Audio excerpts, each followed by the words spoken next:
My name is Frank Sorrentino, and I'm a professor of political science, and I'm the moderator of the chapter. What I want to talk about today is the notion of stereotypes in the media, particularly as it relates to Italian Americans. And I thought I'd begin with a couple of observations. I came across this little diddly earlier. It says that in heaven, all the chefs are French, all the police are English, all the lovers Italian, and it's all organized by the Germans. In hell, all the chefs are English, all the police are French, all the lovers are German, and it's all organized by the Italians. Now, that is what we sometimes call an equal opportunity stereotype. But what I'm going to suggest is that in most instances, it is not fair. It is not equal. Most Italians and Italian Americans are represented as bigots, bandits, and buffoons. And very much tied to this whole notion is this image of Italian Americans as somehow being more inclined to organize crime. What I want to do is to just give some statistics. A recent Zogby poll of American teenagers 13 to 18 revealed that 78% associate Italian Americans with criminal activity. An earlier poll by the Princeton-based response analysis revealed that 74% of adults believe that most Italians have some connection to organized crime.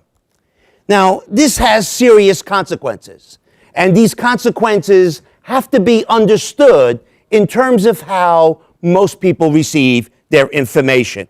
There is a great column referred to, "It's Only a Movie." But I'd like to point out that a lot of things that happen in the press, happen in the public culture, are actually very much reinforcing this theme. Let me give you an example here.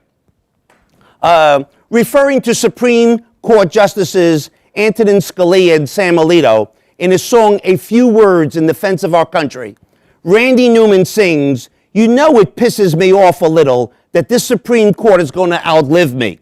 But I defy you anywhere in the world to find me two Italians as tight-ass as the two Italians we got." Interesting. Let me refer you to what is sometimes called the bigot of Belmar. In his July 4th edition of a free newsletter, Kenneth E. Pringle, the mayor of the seaside town of Belmar, New Jersey, offers constituents his take. The Guidos who show up tan to the color of coconut shells and hairsprayed Staten Island girls who fight with brass knuckles and straight razors. Okay, this was meant to be tongue-in-cheek, he says. We certainly can go to Denny's restaurant, and they're featuring a Tony Sirico, Paulie Walnuts in The Sopranos, complaining about fast food breakfast, proof that a fictitious violent character has become a pseudo-spokesman for Italian Americans. And we can go on and on. One obviously knows that one can find in commercials numerous examples of how Italians are viewed as gangsters or as crude. Let me give you an example here. Uncle Ben's pasta bowl, all right? If you eat Uncle Ben's pasta bowl, the ad reads, don't be surprised if you start to talk like this afterwards. Or a Budweiser beer commercial. Several swarthy Italian men in an Italian restaurant ask each other, how you doing? Did you take care of that thing? We can go on. Here's a situation where we have the International Dairy Food TV commercial. Four heavy, dark young men wearing gold chains menace a group of senior citizens in the diner. The elderly men rout the bullies because milks make them strong. The concept of Italians as gangsters, Italians as members of organized crime, is so reinforced in the contemporary culture. And that one has to ask ourselves, how did this come about? What are the forces that helped to create it? When I was growing up, one of the great TV shows was The Untouchables, Week after week, the program regaled the American public with the thrills of Elliot Ness and his team of G-men, cracking down on an endless army of gangsters, practically all of which had Italian names. The program was a variation on the prototype of Cops and Robbers. It was commonly referred to as Cops and Wops. I remember being angry. I remember being frustrated. And I remember that the Italian Americans that I had known in my own family did not resemble this in the least. I understood that they were hardworking, in many instances extremely hardworking. My father worked 16 hours a day, 6 days a week. And on the 7th day, he had to go into his business to clean, all right? In the end, when he retired, and that's 20 years ago, so it is a bit dated, his top salary was $16,000 a year. The idea that Italians were all gangsters, I certainly didn't know any, and all of my family, we didn't know any. And what I always found was so fascinating was that the way the public had seen us, the way the public understood us, and the notion that a few gangsters, all right, we're going to replace the hardworking, dedicated individuals. In fact, according to the FBI, there are only 5,000 gangsters in the United States. Of those 5,000, less than 30% have Italian surnames. They represent 0.0025 of the 26 million Americans of Italian descent. But how could the public see this? Well, I'm going to go and look at the history and the geography. And if one understands the history and geography, one will have a better understanding of how this became associated. What we find is that the geography of Italy is unique, all right? Italy is about the size of Arizona, all right? But 80% of Italy is mountainous, all right? And there are essentially no navigable rivers, all right, in the south of Italy. What we have is isolation from these mountains as well. With the mountains jettisoning almost to the sea, what we find is that communities in Italy are virtually isolated without any communication, develop a separate dialect or language, and as a result, are isolated from the rest of the world. We know that the climate also contributes to this. There are long rains, all right, with then having droughts. And usually what this results in is large pools of water leading to malaria. What we also find is that in Italy, it is seismically active. There are earthquakes continuously. There are volcanic actions that are part of the Italian seismic situation. What am I trying to suggest here? I'm trying to suggest that Italy is a poor country in terms of having natural resources. There is virtually no coal, no steel. It is a country that existed for many, many years under foreign occupation. Once we move away from Rome, and Rome is defeated in 476, but even if you look at that, southern Italy, where 90% of Italian Americans originate, was mostly under a Greek culture. We refer to it as a Magna Graecia, right? The people spoke Greek during most of this time period. They had a different sensibility. Their view of the Roman Empire was not as part of their own destiny, but as another foreign occupation. These small little communities, isolated by dialect, isolated by geography, isolated by natural resources, created a community that viewed itself as more a victim and more as dependent upon the forces of nature. Let's talk a little bit about the history of Italy. And the history of Italy is a very, very important one to understand, because when we look at Italy, it is also in the middle of the Mediterranean.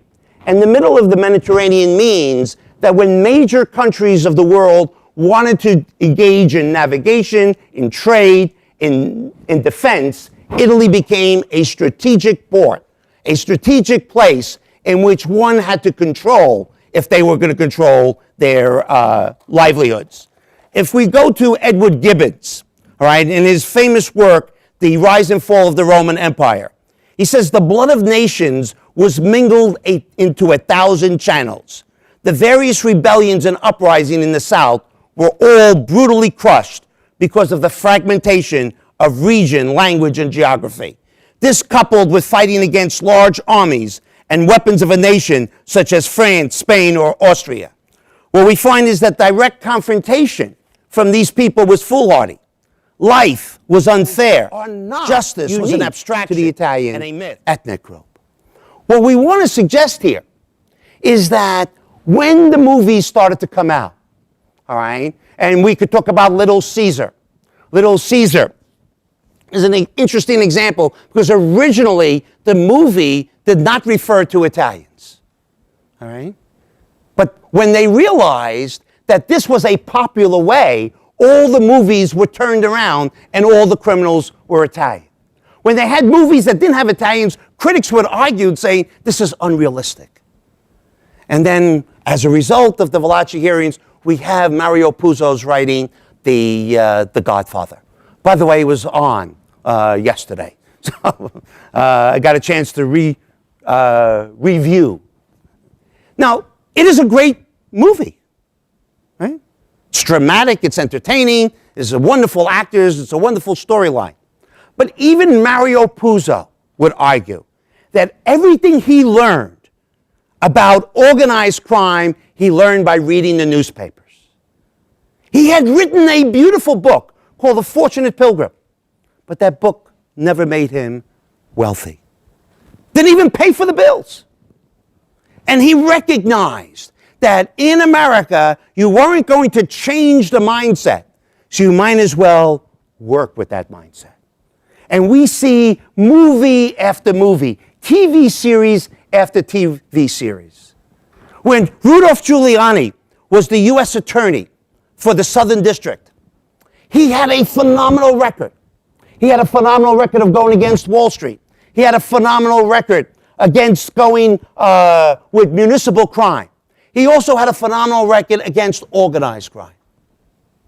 And he would say that sure, he was interested in going after Italian gangsters. But when he went after Russian gangsters or Dominican gangsters or Irish gangsters, there was no publicity. In effect, what happens to American culture is the belief that something is true because it is said to be true. All right? When we look at the numbers of the FBI, when we look at the numbers of crime, even in the early days, all right, Italians had a lower crime rate than other ethnic groups and lower than the existing crime rate for well-established Americans. And most of the crimes that they had committed were crimes that were of low level, pickpocketing, petty theft. Yet this image endures. What I want to do is just end on this notion that when we understand the origins and we understand the perpetuation of this image, we sometimes never examine where it comes from. We never go back to the beginning to understand that there may have been rash assumptions, there may have been a wrong done. And perhaps even more important is that Italian Americans who have become ignorant of their past because of their lack of language and by the direction of their schools, all right, that suggests that there was nothing worthwhile of Italy, particularly southern Italy, that was worth studying. They become some of the greatest purveyors of the slander against their own people. It is a fascinating story, and I'll just want to end on this anecdote. In the 1950s, I was born then, so you could figure that out, all right? My parents, and my father was born in Italy, and my mother was raised in Italy. we spoke Italian. My first language was Italian. One day, they decided, no more Italian. And they did it out of the bottom of their heart. They did it because they believed that for their children to succeed, they had to be totally fluent in English and identify themselves as American. All right? It was difficult at first, but then one ends up speaking English, one studies in English, and one becomes conversant, not only with English, but English sensibilities. And one becomes devoid and separated from their past. That experience that happened to me happened to millions of people who no longer know their language, no longer know their heritage, no longer know their cause and suffering. And this is one of the great tragedies. Because when they act as others have told them to act, it perpetuates the very slander that has been done to a group of people. What is the cost?